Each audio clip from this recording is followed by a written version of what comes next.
Voy a hablar de San Ignacio de Loyola, cuya fiesta se celebra hoy. Los últimos días de Jesucristo, los últimos días de su vida fueron de fuego, conforme lo que él había dicho. Fuego vine a traer a la tierra y cómo me impaciento hasta que prenda. Ignacio significa hombre de fuego. Ignis, fuego en latín. Y fue un hombre de fuego que también andaba impaciente hasta que prendiese su fuego. Ite incendite omnia, decía a sus compañeros, id, incendiadlo todo. Panegírico es una palabra que se ha vuelto un poco peyorativa y con cierta razón, pero cuando el panegírico consiste simplemente en enseñar la vida del santo, es muy provechoso, porque lo más provechoso para el cristiano, después de la Sagrada Escritura, son las vidas de los santos. Leyéndolas se convirtió San Ignacio de Loyola. No ha tenido mucha suerte San Ignacio en sus vidas. No he encontrado ninguna que me satisfaga del todo, y he leído muchas. Hay, sin embargo, unas buenas, y hay muchas, o algunas, equivocadas y calumniosas, incluso, como la de Philip Miller y la del suizo Blunk, que ha publicado entre nosotros Peuser. Les da por pintar a San Ignacio como un hombre tieso, duro, implacable, inflexible, incluso inhumano. No tenía nada de eso. Incluso los católicos a veces. ¿Por qué? Porque es por uno o dos rasgos que no cuentan, que hay en la vida de San Ignacio, como por ejemplo haber echado a uno o a dos de la compañía con motivos fútiles para nosotros. Pero a mí me parece que en el fondo fueron un rasgo de sentido común, como el rasgo de Onganía de Serrar Tía Vicenta. Un soldado cojo y calvo, soldado desgarrado y vano, como se llamó él más tarde, de estatura casi un enano, nacido en un terruño rudo, que jamás supo bien el castellano, ni el vasco, ni el latín, ni el francés, ni el italiano, chapurreó todas esas lenguas. En el siglo XVI se levanta al rango de los más grandes estadistas europeos, dice el protestante Lord Macaulay, y es el hombre que más ha influido en nuestros tiempos dentro de la Iglesia. Se le podría aplicar lo que me dijo el otro día un vasco: nosotros los vascos somos todos buenos, pero somos muy brutos. Ahora que cuando un vasco sale inteligente, como yo por ejemplo, arripoa. Esto me dijo el general Uriburu. San Ignacio fue un genio, no fue un genio especulativo, sino un genio de la acción. Pero también han tenido genios especulativos los vascos.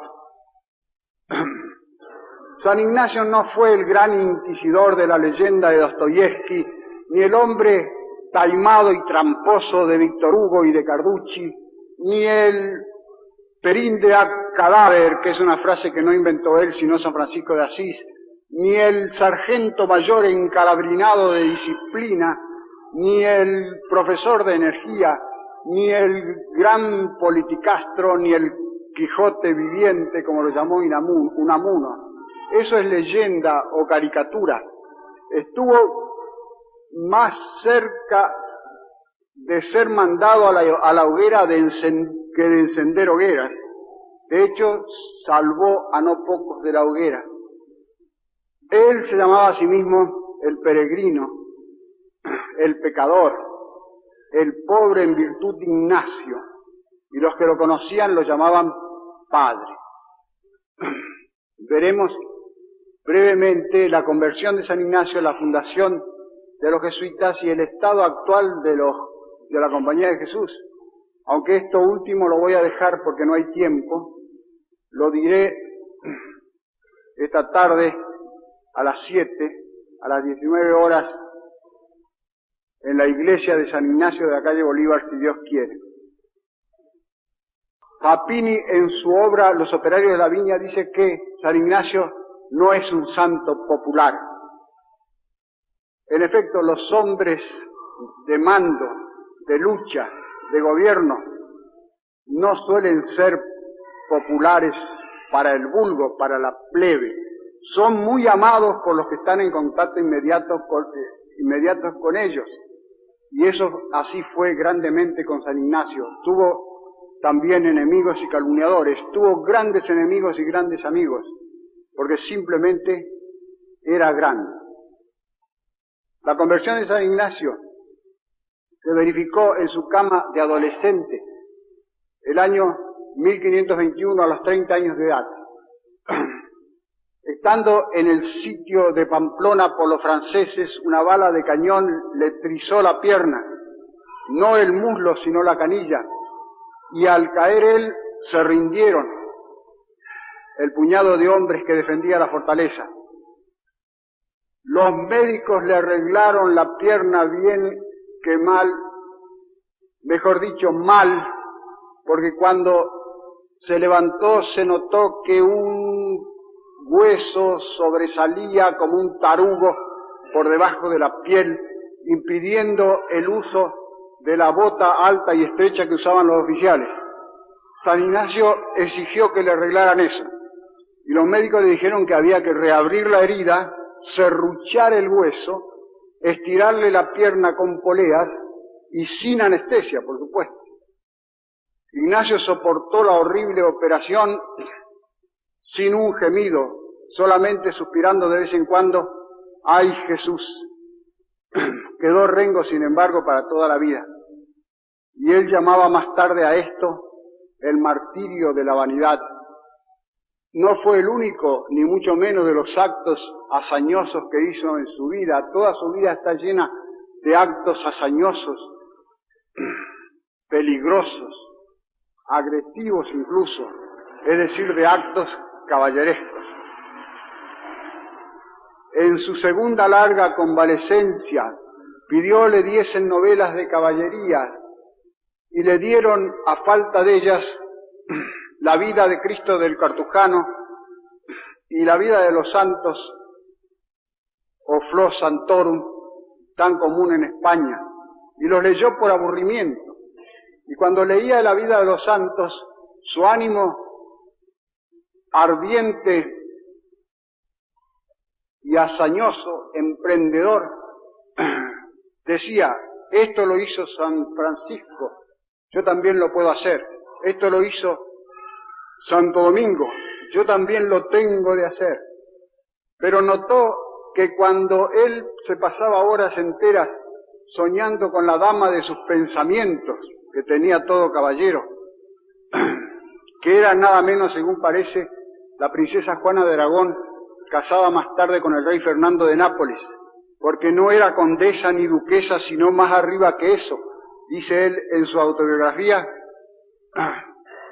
Cuando pensaba las grandes hazañas y hechurías que iba a hacer por ella, al principio estaba contento y al final de sus pensamientos sentía un extraño amargor.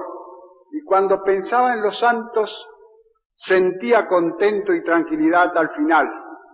Después de una larga lucha de sentimientos que él más tarde llamará discernimiento de espíritus, se decidió a dejar la caballería terrenal y entrar en la caballería divinal de Jesucristo, considerado como un jefe temporal mejor que su señor el duque de Nájera, que andaba por todo el mundo reclutando gente para la sempiterna campaña contra Satanás. Si San Bernardo hizo esto, la primera cruzada, yo también lo tengo de hacer. Se arrancó de Manresa, no sin resistencia de los suyos, y se fue caminando, mendigando y desconocido de todos, a Montserrat, al monasterio benedictino de Montserrat, que entonces no era benedictino, sino era de eremitas. Había 13 eremitas en esa alta montaña aserrada, por eso le llaman Monte Cerrado, aserrado.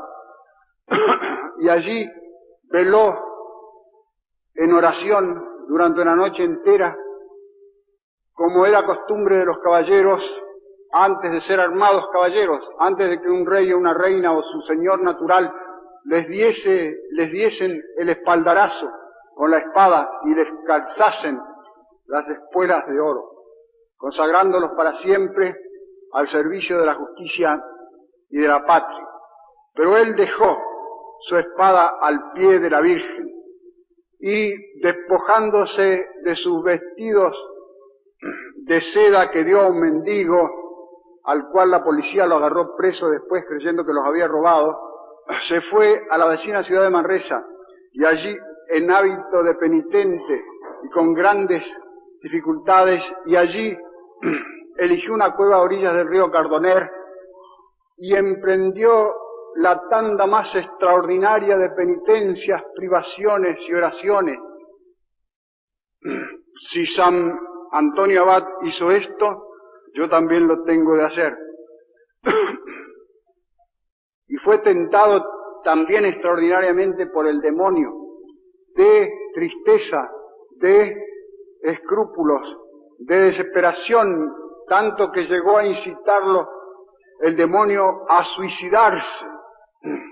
Venció estas tentaciones con decisiones heroicas y tuvo grandes visiones de Dios. Y después de su noviciado en la santidad, su noviciado imprudente, como dirá él más tarde,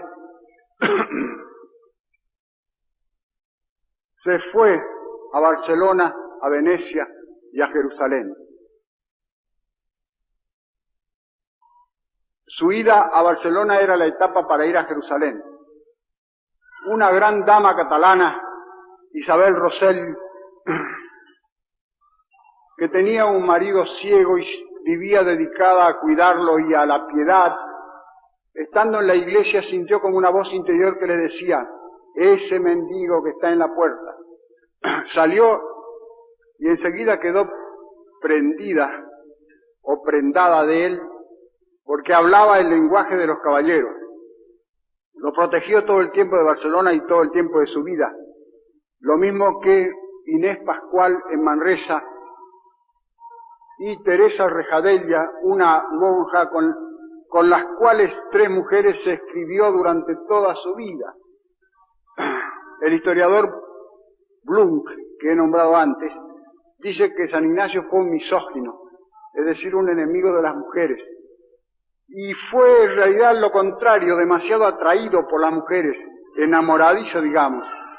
En Roma fundó una casa para mujeres arrepentidas y se iba él mismo a las casas malas, se peleaba con los rufianes o cafillos y las acompañaba después, siendo ya general de la compañía, consejero del Papa y conocido en toda Europa por las estrechas y lodosas calles de Roma. El padre Miguel Mir, un ex jesuita, escribe: San Ignacio de Loyola prohibió a sus secuaces que tuvieran dirección espiritual de mujeres, y él toda su vida anduvo dirigiendo una cantidad de mujeres. Sujetó a sus secuaces a una obediencia férrea, y él no obedeció una sola vez en su vida. Lo primero es verdad, lo segundo es falso.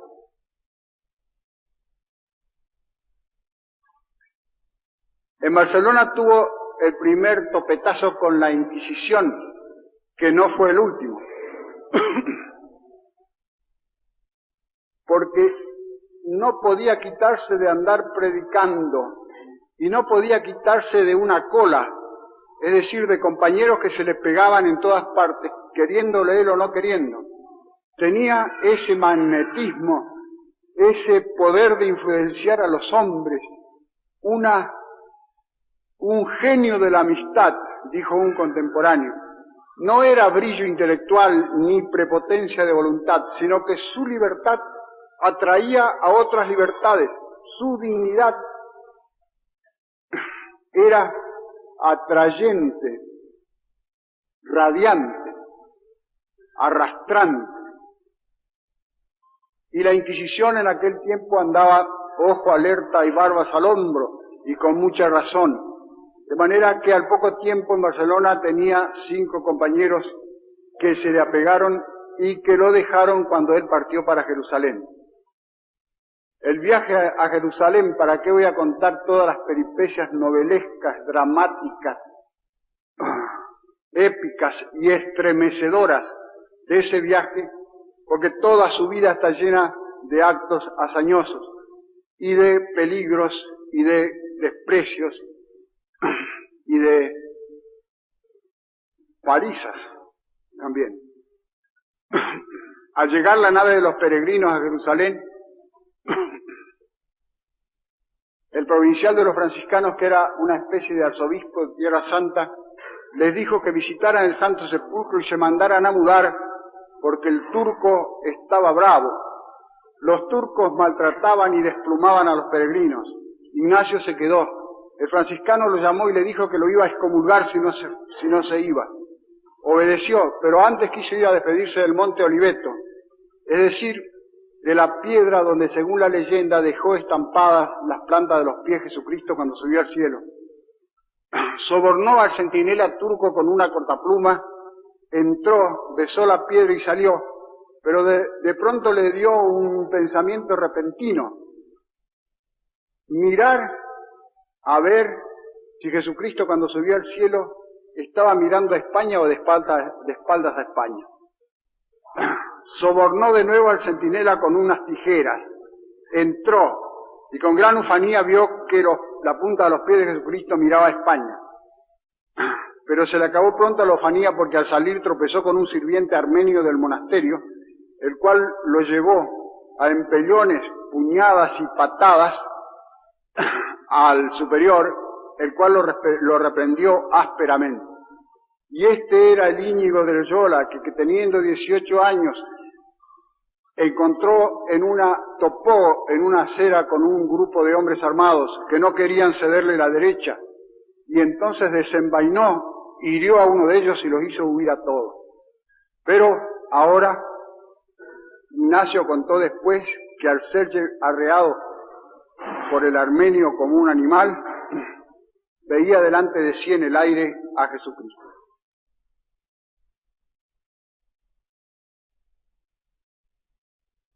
Vuelto a Barcelona con las mismas peripecias y las mismas dificultades de siempre, lo acompañaron toda su vida, desde Venecia a Barcelona a pie, cojeando, pidiendo limosna, en medio de la guerra que tenía entonces Francia con España, fue a estudiar, o quiso ponerse a estudiar, porque la Inquisición le había mostrado que lo que importa no es el saber, lo que importa es el título, como ahora. No basta tener talento, hay que tener permiso de tener talento.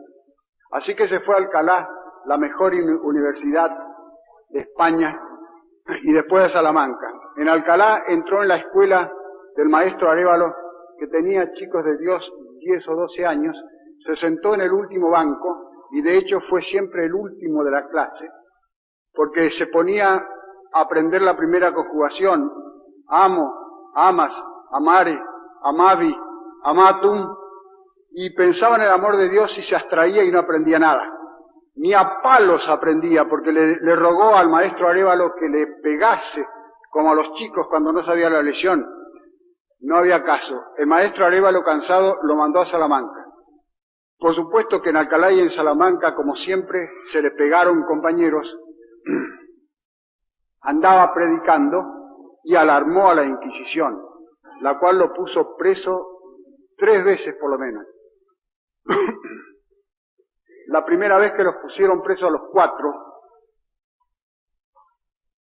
Ignacio, Calixto, Pedro de Arteaga y Juanico Los interrogaron interminablemente y después los soltaron diciéndole que se comprasen zapatos y que no anduviesen descalzos. Ignacio le dijo al inquisidor Figueroa que le regalase él los zapatos. Y después añadió: ¿qué ha ganado con tanta pregunta? ¿Ha encontrado algo malo en lo que yo enseño?